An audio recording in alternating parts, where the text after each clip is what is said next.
Bonsoir à tous, et donc dans 45 minutes, l'Olympique de Marseille avec Jump, la musique de Van Halen, va disputer sa finale de Coupe d'Europe. 3 images pour commencer cette émission. Les 3 images, les voici. À gauche, Louis Vix en direct du stade de Vélodrome. Nous y serons dans un instant. Jérémy Cortés en haut à droite en direct du Parc OL, et Constance Meyer en direct de Madrid. Bonsoir Francesca Antoniotti, bonsoir Elodie Poyade, bonsoir avec la veste de l'OM.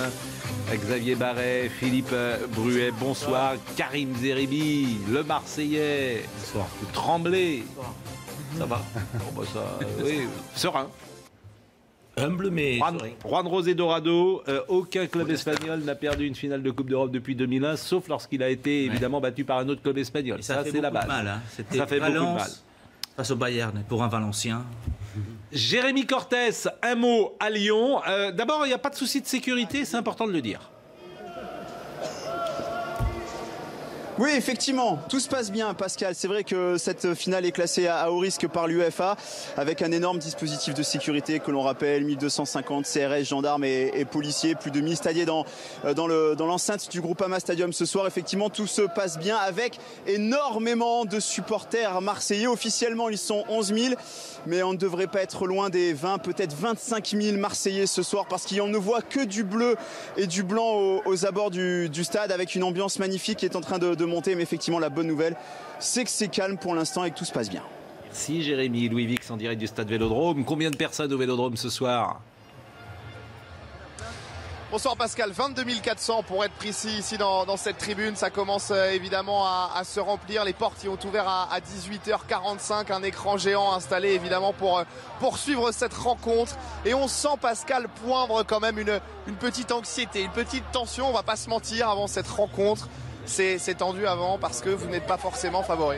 C'est ça, on n'est pas favori du tout, et c'est une finale, donc quoi qu'il arrive, on est tendu, on est tous stressés, on est tous tendus. On a envie de chanter pour se libérer, pour que ça fasse du bien, mais on est tous tendus. Vous n'aviez pas eu la chance d'avoir connu 93, alors forcément de regoûter à ces joutes européennes, ce serait quelque chose d'unique ce soir. C'est ça, la Coupe d'Europe à Marseille, c'est quelque chose de légendaire, de magique, et on est là pour le vivre. Nous, on n'a pas pu être là tous en 93. Il y a beaucoup de jeunes avec moi là, et on espère que ce soir on va pouvoir marquer l'histoire aussi. Ça va faire du bruit ce soir? Ouais, ça va faire du bruit. Qui saute pas les bons Marseillais? Voilà Pascal, comment ça va être au Vélodrome ce soir? On ne pouvait pas être autrement. Nous entendons cela depuis ce matin. Constance Meyer à Madrid. Est-ce que la fièvre est également madrilène espagnole? Bonsoir Constance. Bonsoir. Eh bien, ne vous fiez pas au calme qui règne actuellement derrière moi, puisque l'ambiance ici à Madrid est également très festive. Ce soir, c'est un match qui est très attendu par les Colchoneros, puisque l'Atlético dispute son 3e titre pour la Ligue Europa, après une victoire en 2010 et 2012. Alors, on est plutôt habitué à une ville qui supporte le Real, mais ce soir, c'est bien l'Atlético qui fera vibrer Madrid. L'Atlético est donné favori, alors les supporters sont plutôt confiants. Ce soir, ils suivront le match depuis le Wanda Metropolitano, où sera diffusé le match sur grand écran, puisqu'aucune fanzone n'a été prévue à Madrid. Mais la place Neptune, une place centrale au cœur de la ville, où ils ont l'habitude de se réunir pour célébrer la victoire, eh bien la circulation autour de cette place a d'ores et déjà été coupée. Alors autant vous dire qu'ici on se prépare déjà à faire la fête. Merci Constance Meyer. On va pouvoir ensemble évoquer cette rencontre. D'abord, il y a une revue de presse à montrer, parce qu'aujourd'hui, moi j'ai lu la Provence, j'ai lu la Marseillaise ce matin. Je n'ai lu que des journaux marseillais. La une de la Provence est extraordinaire. On va la commencer avec celle-là, du coup, si elle vous a plu, la une de la Provence ce matin. Effectivement, les héros de Marseille à la une de la Provence. Nos héros, en toute simplicité. Nos héros. Ce soir, la une de l'équipe également.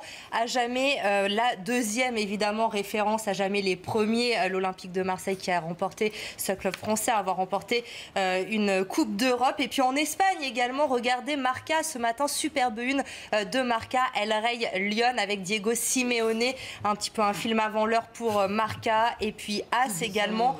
Aujourd'hui, nous jouons encore ensemble, tous amoureux de l'Atlético Madrid. Un mot en direct de Lyon avec Jérémy Cortés, qui est avec des supporters et marseillais et madrilènes, je crois, Jérémy. Oui, effectivement, avec cette belle histoire, Pascal, puisque cette demoiselle et ce monsieur eh bien, sont collègues dans la vie. Mais ce soir, on reste quand même amis. Allez, la parole à mademoiselle d'abord. Vous, supportrice, on l'aura compris, de l'Atlético de Madrid, pourtant, vous êtes de Lyon. C'est ça, mais c'est un club que j'admire depuis des années. Et là, les voir à Lyon, je pouvais que mettre ce maillot, c'était obligé. Surtout pour Griezmann, quoi. Bon, vous avez quand même réussi à l'amener avec vous au stade. Vous êtes parlé aujourd'hui quand même, ça va? Oui, pas de souci. On a passé la journée ensemble, aucun problème. Mais voilà quoi, même si on diffère selon les clubs, on reste amis, il n'y a pas de souci. Alors il y a même des supporters, donc supporters de l'Atlético, supporters de Marseille, Pascal. Il y a même des supporters nantais. Ce monsieur me dit qu'il vous croisiez il y a quelques années au Castel à Nantes en boîte de nuit. Donc maintenant, supporter lyonnais, donc du coup ce soir vous n'êtes pas pour l'OM. Bah, je suis plus pour effectivement l'Atlético. Mais bon, j'espère que ça va être un bon match. Voilà, et j'étais effectivement à Nantes, à la grande époque où Nantes était en Coupe d'Europe. Et j'espère que ça reviendra bientôt. Super, bon vous voyez, ça vient de tous les coins de France, Pascal, mais quand même énormément de supporters marseillais ce soir. Je vous le dis, probablement pas loin de 25 000 supporters marseillais ici autour du Groupama Stadium. Merci Jérémy Cortez, vous saluez évidemment ce supporter. Karim Zeribi, vous n'avez pas mis de maillot de l'OM?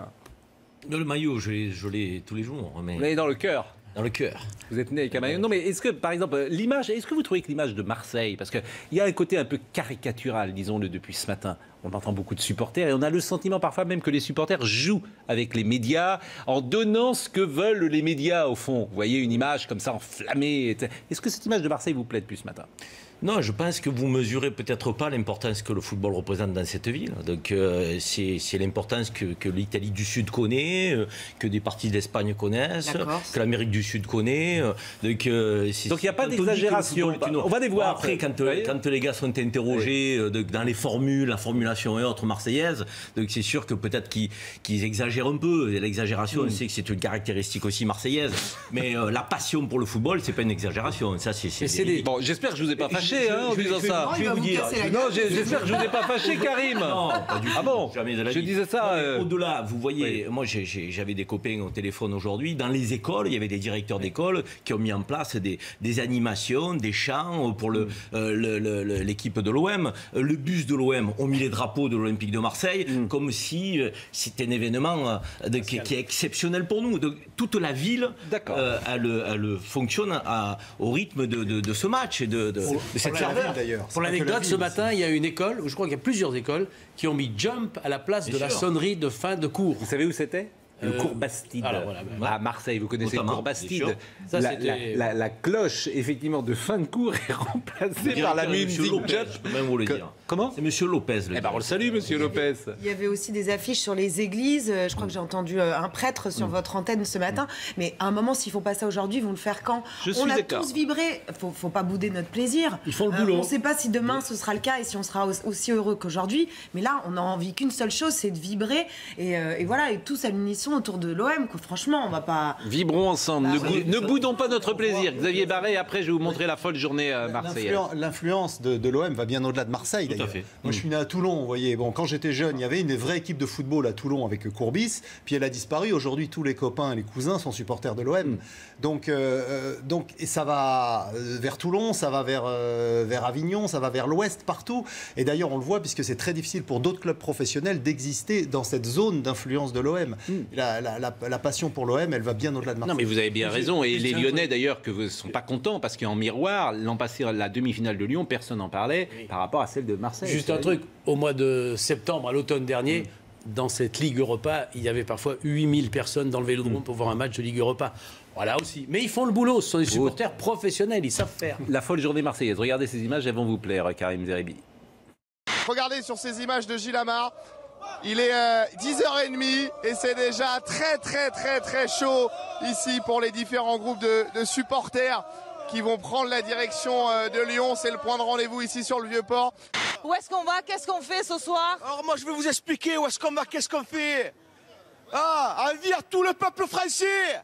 Il y a tout un peuple marseillais ce soir qui va s'embarquer à Lyon. Les gars, doucement et tranquille. Ce soir, la guerre, elle ne sera pas dans le stade des Lumières en bois.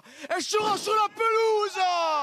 Regardez ces dernières images des supporters de la cité phocéenne. On imagine que ça va faire la fête, quel que soit le résultat, toute une bonne partie de la nuit à Marseille. Aujourd'hui, nous sommes des milliards à supporter l'OM. Et on va la gagner, on va. que notre but, c'est qu'on vienne ramasser nous-mêmes le ballon dans les cages. Ça veut dire qu'on est sur la pelouse, non pas dans les tribunes. Donc nous avons mis tout un nouveau système qui a été mis en place et qui est opérationnel pour ce soir, tout un son, et ainsi que des écrans, de façon qu'on puisse être vraiment au stade. Et qui saute pas, les pas Marseillais. Qui saute pas, les pas Marseillais. Bon, les compos. Et là, notre ami Bengouz. Non, mais bon, voilà, c'est toutes les images qu'on a vues toute la journée. Les compos. Et ça, c'est vous qui avez des pouvoirs avec Élodie commenter cette composition, nous dire si la compo marseillaise vous plaît. Élodie. Ouais, il y avait quelques petites interrogations, Pascal, sur cette compo marseillaise. Regardez Dimitri Payet qui n'avait pas joué vendredi contre Guingamp. Il est bien là, il sera titulaire en soutien de Valère Germain. Ce soir, Florian Thauvin, bien sûr, côté droit, et Ocampos à gauche. Et puis derrière, on avait une incertitude sur la présence ou non de Bounassar qui est sorti vendredi contre Guingamp, blessé à l'épaule. On a annoncé ça à Caille ce matin. Et bien finalement, Bounassar va bien tenir sa place de titulaire en défense côté droit ce soir. Rami et Gustavo en charnière centrale et Amavi côté gauche. Thève Mandanda bien sûr dans les buts. Karim Benzema. Mais laissez-le où il est. Karim Zeribi. Ça serait bien que Karim Benzema vienne nous voir. Ah bah ouais, c'est ça. Ça serait bien un joueur. Bon, nous on milite pour le retour de Karim Benzema en équipe de France. Donc comme ça on est clair. Est-ce que c'est la meilleure équipe de France possible ? La meilleure équipe de France. Mais qu'est-ce que vous avez... La meilleure équipe de Marseille possible. Que l'OM perturbe pas. Mais bien sûr. Est-ce que c'est la meilleure équipe de l'OM possible ? Je pense qu'avec l'effectif qui est le nôtre aujourd'hui et les dernières performances que les uns et les autres ont pu faire, il a aligné les gens, les joueurs qui étaient à mon avis les plus en forme. On avait un Thauvin qui avait eu un peu de mal à revenir, qui a pu récupérer physiquement. J'espère que ce soir il va être présent. Un Payet qui est en état de grâce, donc lors des dernières sorties qu'il a pu faire. Là aussi, ces deux joueurs-là n'ont jamais été très très performants lors des grands rendez-vous. Ce soir, ils ont l'occasion de me faire mentir, je l'espère. Payet, il a été bon dans les grands rendez-vous quand même contre Leipzig. Non, mais quand je dis les grands rendez-vous, attends, excusez-moi, l'Atlético de Madrid et Leipzig. C'est une demi-finale quand même, vous êtes dur. En Ligue des Champions quand même. Oui, vous êtes dur. J'ai le droit de penser qu'on ne boxe pas dans la même catégorie avec l'Atlético. En tout cas, c'est ce que je pense à mon fort intérieur. Et c'est ce soir qu'il faudrait être, je dirais, totalement bon. Derrière, Gustavo est très important au milieu, mais on a une défense qui est en bois. Ah bon ? Oui, quand Gustavo n'est pas derrière, on est très fragile, donc on n'est pas serein. Non, Gustavo, il rassure. Que la défense de Marseille était en bois, qu'est-ce que je prendrais ? C'est un Marseillais, je vous laisse le dire. Moi, je peux vous dire que quand Gustavo joue au milieu, derrière, on a un petit souci. En même temps, quand il est derrière, Anguissa a su s'imposer dernièrement et a fait un très gros match, notamment contre Nice. Donc, je trouve qu'on a une équipe bien équilibrée. Et qui ce soir peut faire quelque chose. Philippe. Payet joue strappé ce soir. Hein. Il va avoir un bandage autour de la cuisse. Il dit qu'il est à 100%, mais enfin il sort quand même d'une alerte musculaire.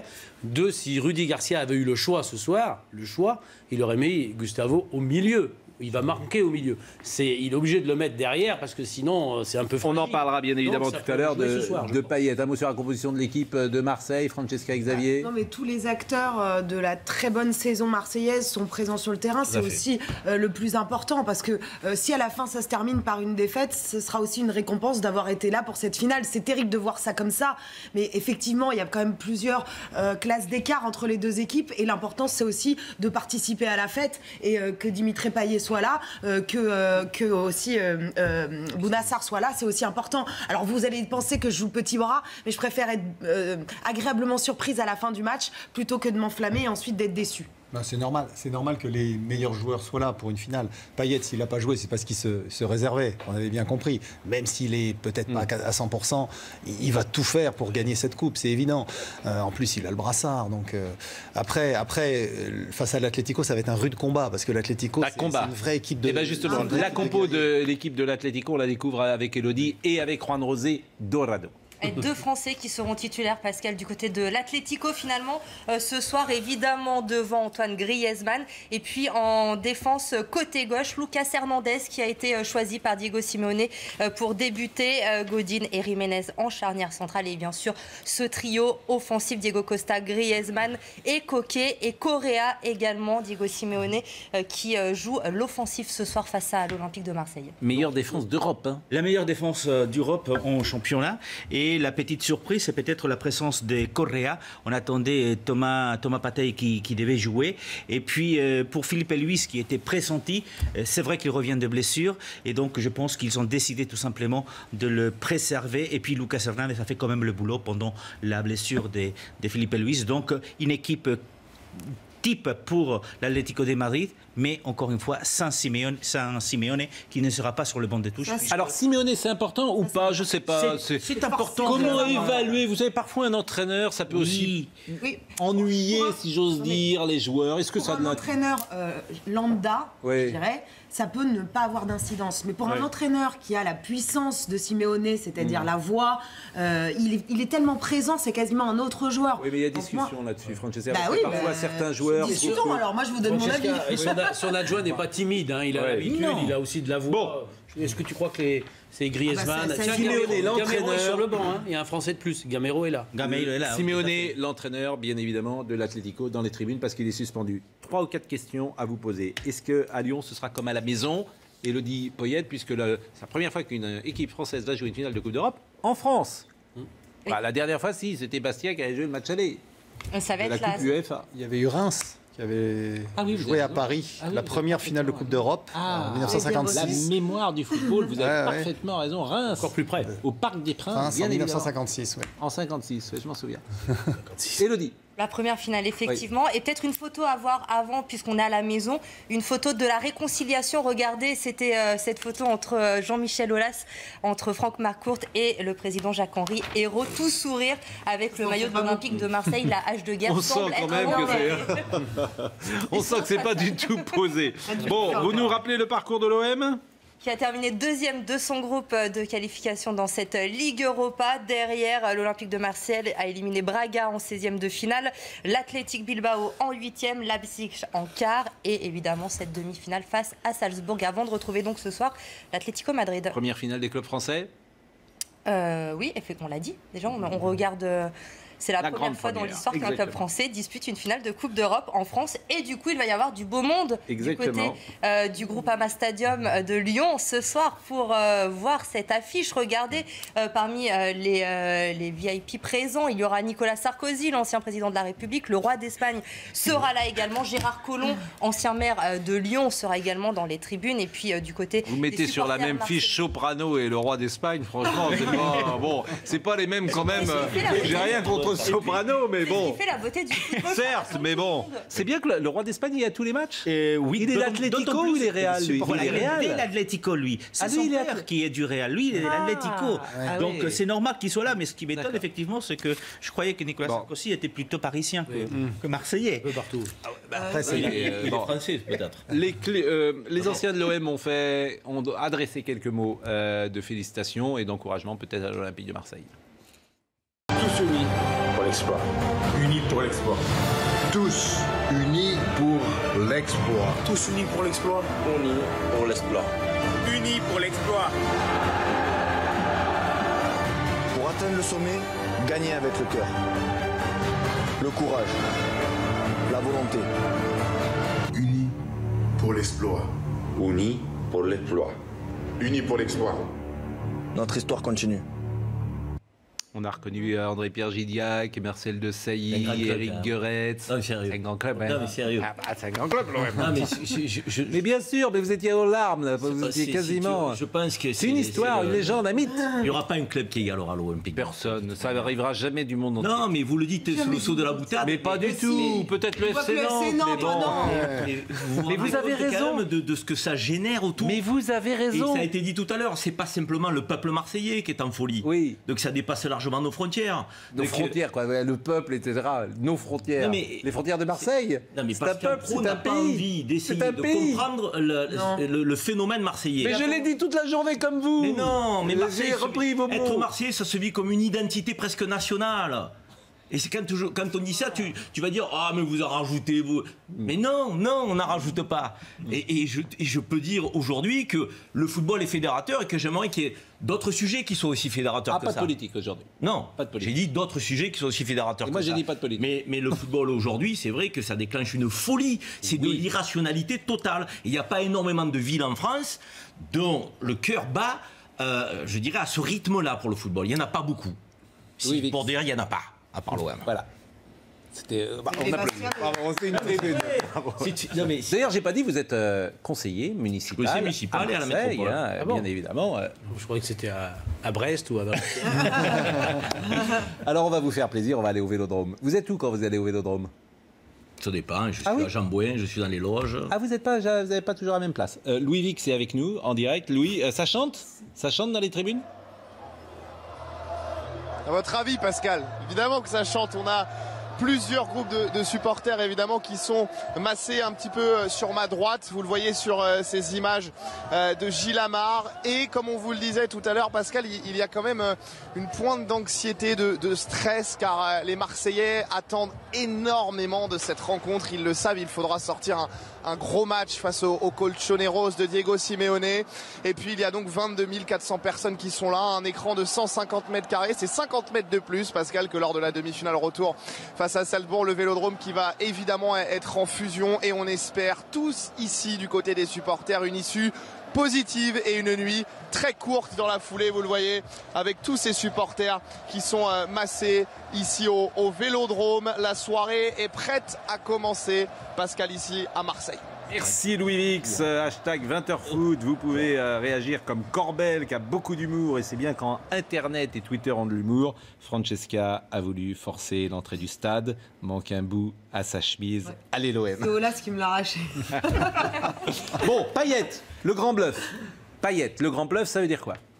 Sera-t-il là ou pas? C'était la grande question depuis vendredi, puisqu'il n'a pas joué. On le rappelle, il était forfait pour le match contre Guingamp. Blessé, il s'est entraîné séparément du groupe depuis. Finalement, il est bien titulaire ce soir. Ce sera le capitaine de l'Olympique de Marseille face à l'Atlético Madrid. Et ce sera évidemment l'un des éléments clés de l'Olympique de Marseille ce soir, puisque Dimitri Payet est très en forme cette saison. Regardez ses stats, la différence entre 2017 et le début de l'année 2018. 27 matchs joués en 2018 pour Dimitri Payet, 8 buts, 17 passes décisives, alors qu'en 2017, il n'avait inscrit que 2 buts. Écoutons-le, Dimitri Payet. J'arrive en forme, on va dire, depuis le début de l'année civile. Après, il n'y a rien à changer, à part que j'ai mes blessures et mes pépins physiques qui m'ont laissé tranquille. Donc forcément, quand on est mieux physiquement et qu'on est à 100% sur le terrain, on peut s'exprimer de façon plus libérée, plus naturelle, et c'est ce qui fait que voilà, j'ai retrouvé mon niveau que j'avais avant. Xavier Barret, il explique pourquoi il est si irrégulier, parce qu'au cœur de son jeu, il y a l'irrégularité, Dimitri Payet. C'est vrai qu'il a été, disons, très mauvais en 2017 et qu'il est très bon en 2018. S'il était d'ailleurs toujours aussi bon qu'il est actuellement, il jouerait sans doute pas à Marseille, mais il jouerait peut-être dans un plus grand club encore. Oui, il était en Angleterre à West Ham où il avait fait une saison fantastique. Il avait qualifié les Hammers pour une Coupe d'Europe, ce qui leur était pas arrivé depuis très longtemps. Puis il est reparti et depuis, ils ont plongé. Donc c'est vraiment un joueur qui a un talent incroyable. Il faut rappeler quand même qu'en début de saison, l'OM jouait pas avec ce système de jeu-là. Payet était plutôt attaquant excentré, et donc il devait couvrir beaucoup plus de terrain, ce qui correspond plus forcément à ses capacités physiques aujourd'hui, puisqu'il a 31 ans, il a moins de volume de jeu, et donc c'est pour ça que Rudy Garcia, et c'est là où il a été très, très bon, l'entraîneur de l'OM, c'est qu'il l'a repositionné en soutien de l'attaquant, en positionnant d'autres joueurs sur les côtés, et du coup il est plus libre de laisser libre cours à sa créativité. Autre sujet, l'OM face au mur madrilène. Et là, Juan Rosé, vous allez pouvoir intervenir parce qu'on l'a dit, c'est la meilleure défense d'Europe. Ouais, l'Atlético de Madrid, c'est très compliqué d'aller marquer un but à l'Atlético Madrid. La cause, notamment, c'est le gardien de but, l'international slovène Jan Oblak. 28 clean sheets cette saison sur 47 matchs disputés pour le gardien de l'Atlético Madrid. Il a encaissé moins d'un but par match, 0,55 buts encaissés par match pour Jan Oblak. Seul David De Gea a fait mieux avec 0,5 buts encaissés par match. L'Atlético Madrid qui a pris seulement 20 buts cette saison. C'est la meilleure défense d'Europe. La Juve, pour comparaison, qui est deuxième, en a encaissé 23 en championnat. L'OM est peut-être à bout de souffle également en attaque. C'est pas toujours performant. Une saison très longue pour l'Olympique de Marseille. C'est surtout la fatigue dans les organismes, puisque l'OM a débuté sa saison tôt. On l'a dit, 61e match joué ce soir pour l'Olympique de Marseille. 19 matchs européens. C'est un record en Europe pour l'Olympique de Marseille, qui va arriver peut-être un petit peu fatigué comparé aux joueurs espagnols. Et puis on a un problème, c'est la finition. Depuis le début de la saison, qu'on le veuille ou non, même si l'équipe tourne, qu'il y a une animation de jeu qui est meilleure que depuis septembre dernier, et même depuis le début de l'année 2018, on a un problème de finition. Mitroglou, Germain, on n'a pas d'avant-centre du niveau d'une Coupe d'Europe. Défense en bois, problème de finition. Non, moi, je suis très étonné de vous entendre, Karim. Mais restons sur le mur madrilène, parce que ça m'intéresse. Le mur. Il m'envoie une pique, puis après... Mais non, c'est pas une pique. Je suis lucide. Un supporter, est-ce qu'il doit être lucide ou pas ? Nous n'avons pas la plus grande équipe d'Europe. Je le sais. Nous sommes outsiders ce soir. Ce soir, on peut gagner, créer un exploit, on peut en prendre 3. J'ai la lucidité de le penser. Voilà, c'est tout. C'est vrai, en 93, c'était pas le même style d'équipe. Il y avait quand même que des internationaux. Oui. Ah, si, je suis d'accord avec vous, mais nous sommes tous d'accord là-dessus. Mais il n'empêche qu'il y a une musique un peu... Alors, on dit lucide, et peut-être moi je trouvais un poil pessimiste sur cette équipe de l'OM qui peut dépasser ce que vous dites parce qu'il y a un collectif, parce qu'il y a une âme, parce qu'il y a une envie, parce qu'il y a un désir, parce qu'il y a des Marseillais derrière. C'est de marquer des buts face à un gardien qu'on explique que c'est le meilleur gardien du monde. Ça va être quand même difficile de D'où la présence de Juan Rosé. Quand on dit le mur madrilène, c'est pas que la défense, c'est pas que 4 joueurs et on dirait un gardien. C'est un système défensif. C'est un système, et d'ailleurs la solidité de l'équipe, ce qui fait qu'effectivement elle n'a encaissé que 20 buts dans le championnat espagnol. Comme vous l'avez dit, c'est le meilleur résultat sur les 5 grands championnats. Mais derrière Oblak, qui est quand même un gardien qu'on a découvert en Espagne, et qu'aujourd'hui beaucoup d'équipes souhaitent l'arracher, mais il ne faudrait pas payer les 100 millions d'euros qui coûte sa clause libératoire. Et payer Oblak, c'est pas toujours facile. C'est pas toujours facile, mais c'est la marque de fabrique de Diego Simeone. C'est construire un bloc solide où la solidarité n'est pas absente.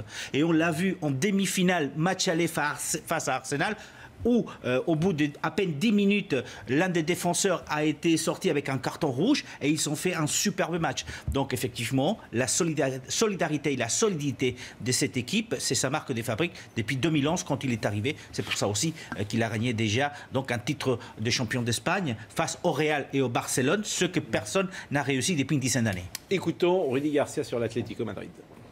Je pense que l'Atlético, c'est une équipe très très solide parce que c'est déjà la meilleure défense du championnat d'Espagne, mais c'est aussi une équipe avec de formidables joueurs offensifs. Et Diego Costa et Antoine Griezmann, qu'on connaît bien en France, en sont les deux exemples les plus voyants. Il y a beaucoup de respect de notre part vis-à-vis de l'Atlético, qui est un grand d'Espagne. Ils ont plus d'expérience, mais... peut-être que notre salut demain, c'est le fait que tout se joue sur un match. #VaderFoot, c'est Ange du Turf qui dit, on dit Atlético de Madrid, et c'est vrai qu'on essaye de le dire à chaque fois, c'est Real Madrid. Alors vous êtes un spécialiste pour ça, on dit pas mal Milan AC, on dit AC Milan, on dit voilà la Juventus de Turin. Voilà, tout ça. Bon. Et puis Cyril Nicoli dit par exemple, Marseille n'a battu aucun gros club de L1, dire qu'ils font une grande saison alors qu'ils sont 4e. Voilà, ils sont en demi-finale de l'Europa League et même en finale ce soir. Ils sont en finale de l'Europa League et surtout ils ont emmené tout un pays avec eux. C'est-à-dire qu'ils ont créé quelque chose avec cette équipe. C'est pas simplement d'arriver à cette finale. C'est le fait d'avoir créé un engouement aussi fabuleux. C'est ça qu'on peut accorder à cette équipe de Marseille. Comment elle a créé autant de passion en n'étant pas forcément la meilleure équipe du championnat, en n'étant pas forcément la plus flamboyante. Ils nous emmènent tous avec eux et on a tous envie qu'ils gagnent ce soir. Si on avait dit au début de la saison qu'on ferait la saison qu'on vient de faire là, j'aurais signé. Mais moi, je suis d'accord avec vous. Là, pour le coup, je vous rejoins. Vous avez lu le Corriere dello Sport ce matin? Elliot Deval et Thibaut Gauthier qui ont trouvé ça. Effectivement, nos confrères italiens qui ont un petit peu de mal avec les joueurs de l'Olympique de Marseille. Regardez bien, c'est la compo pour ce soir. Valère Germain à la pointe de l'attaque. Il a un petit peu changé pour nos confrères italiens. En fait, ce qui s'est passé, ils ont dû taper sur Google Valère Germain pour avoir sa photo. Ils sont tombés sur une photo lors du match de Salzbourg en demi-finale. C'est Sam Assekou, un joueur de Salzbourg. Et du coup, voilà, ils ont mis la photo. J'espère que Garcia va lui montrer la photo dans le vestiaire. Bon, comment ils te connaissent à l'étranger? Ce soir, c'est à toi de faire la différence. Griezmann, évoquons le cas Griezmann et jamais 203. Pourquoi? Parce qu'il perd régulièrement toutes ses finales de Coupe d'Europe. Les 2 finales qu'il a jouées, que ce soit en club ou avec l'équipe de France, il les a perdues. Antoine Griezmann, on s'en souvient, il y a d'abord eu la finale de Ligue des Champions en 2016 avec l'Atlético face au Real Madrid, une finale perdue au tir au but, et puis bien sûr la finale de l'Euro avec l'équipe de France perdue face au Portugal. Antoine Griezmann qui n'a remporté qu'un seul trophée avec l'Atlético Madrid, c'était la Super Coupe d'Espagne en 2014. Et on rappelle le parcours, Philippe, de ce joueur particulier qui n'a jamais joué en France et qui a été viré de tous les centres de formation français. Il n'a pas été pris. Il n'a pas été pris à Saint-Étienne, à Lyon. C'est à Mâconnais, il avait juste un petit bout d'autoroute à faire pour aller au centre de formation. Oui, mais c'est intéressant et ça en dit long sur la formation espagnole où on privilégie le jeu, le footballeur, avant le physique. Il n'y a pas que Griezmann, puisque Laporte aussi est parti du côté espagnol, donc avec Bilbao. Mais surtout, c'est le fait d'avoir été recruté par la Real Sociedad, qui n'est pas non plus la première équipe espagnole, et qu'il est tapé dans l'œil de l'Atlético de Madrid, notamment de Diego Simeone, qui a fait vraiment l'homme fort de l'Atlético, même si peut-être aujourd'hui, il va jouer l'un de ses derniers matchs avec l'Atlético. Parce qu'il est à Barcelone la saison prochaine. Pratiquement, il est donné partant du côté de Barcelone. Il va jouer à Barcelone, il va jouer où? Le problème, c'est qu'il devrait jouer donc en attaque et c'est Dembélé qui pourrait payer les plats cassés parce qu'on pourrait peut-être se défaire de Dembélé, le prêter au moins pour récupérer de l'argent.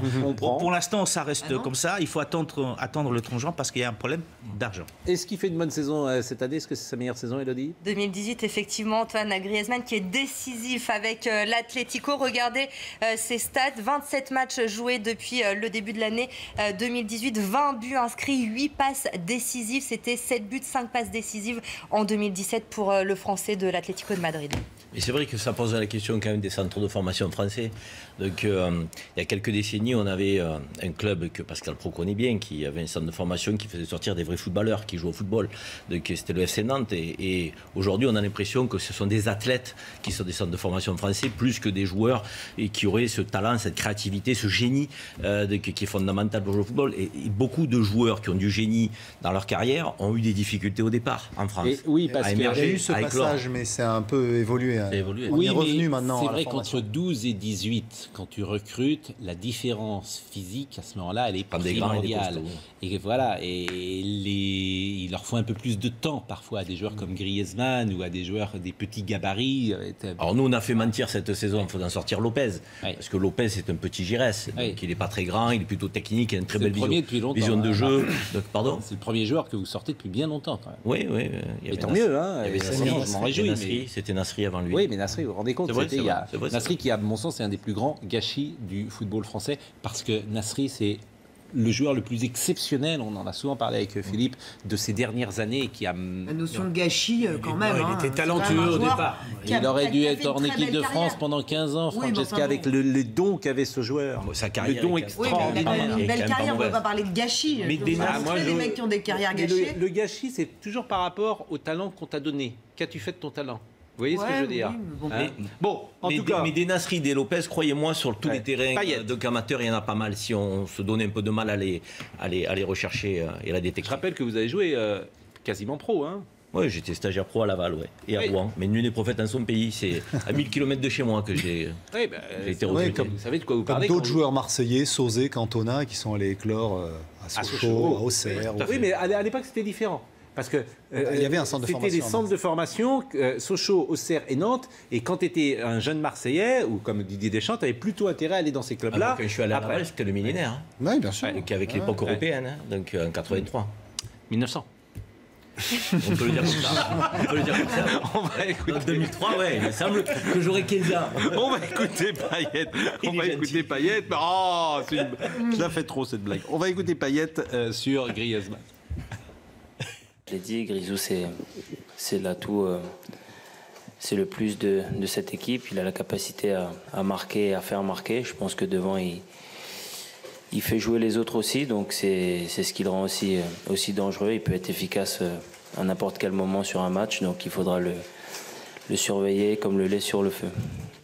Xavier Barret, d'ailleurs, j'ai pas présenté votre livre, Xavier, hein, Football en 90, toutes les Coupes du Monde. C'est les 90 minutes, alors c'est assez amusant parce que c'est chaque minute de la Coupe du Monde. Il s'est passé par exemple à la 34e minute, j'ouvre au hasard, c'était le 25 juin 2006, vous savez ce qui s'est passé ? 25 juin 2006. À la 34e minute. Il y a eu un événement majeur. Oui, c'est Portugal. Parce que c'est une minute triple en fait. Portugal, Pays-Bas. Voilà, de retour au pays, Andrés Escobar est assassiné sur un parking de Medellín, sa ville natale où il jouait pour l'Atlético Nacional. Donc, au bon moment, toi. Non, mais c'est ouvert à une autre page. Hein. Bon, franchement, bon. La sortie de Cristiano Ronaldo lors de la fameuse bataille de Nuremberg en 2006. Bon, première minute, par exemple, c'est Pays-Bas-Allemagne et c'est le pénalty de Niskets. Voilà. Ça, c'est plus, on s'en souvient, 74. 1974. Griezmann. Ah oui, Griezmann. Non, j'avais une question à vous poser. Oui. Thauvin et Jiménez, le défenseur central uruguayen, se sont déjà rencontrés dans une finale. Oui. Et c'est la France qui avait gagné. Ben, c'est une finale des jeunes. Oui. Par définition, espoir quelque chose. Coupe du Monde 20 ans 2013. Oui, avec la génération Pogba-Thauvin qui avait battu Jiménez et l'Uruguay en finale. Une autre question, non? Parce que j'ai réussi. Je suis chaud, j'ai le tout en un, là. Je sais pas comment ça s'appelle, le 4 en 1, là, dans les trucs. Le 4 à la suite. C'est quoi la grosse bêtise qu'avait fait Griezmann, qui est adulé, qui communique bien aujourd'hui avec les espoirs? Il a quitté Le Havre et la voiture. Et ça, ce genre de réponse, il connaît. Voilà, attendez, il était venu faire la fête à Paris dans une boîte et il était retourné après. Il a une bonne tête. Simeone sera en tribune. Il a beaucoup excusé. Un jour, il a eu dans une interview, je me sens plus espagnol que français.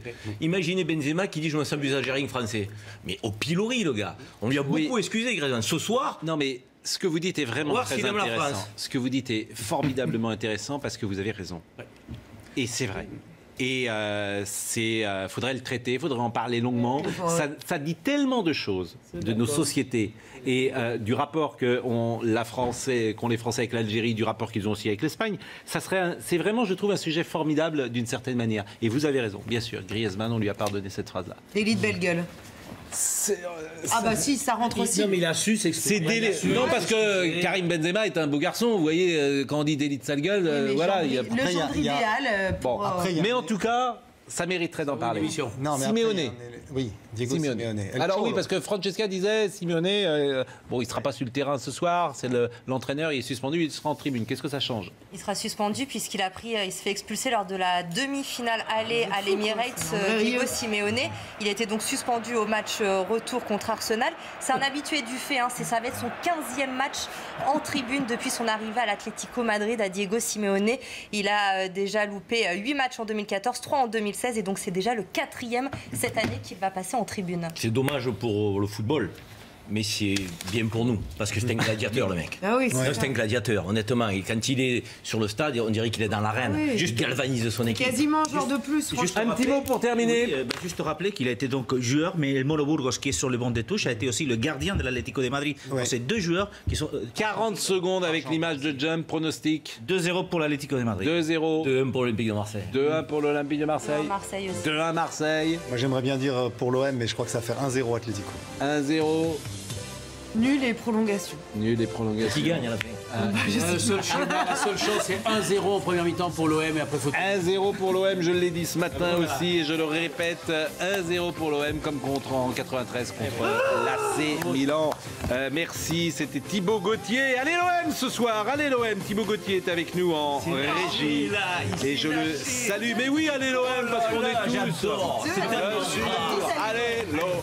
Bon, spécial ce soir avec Isabelle Moreau. Vous restez là? Oui. Bon, c'est parfait. On y va. L'info se poursuit sur CNews.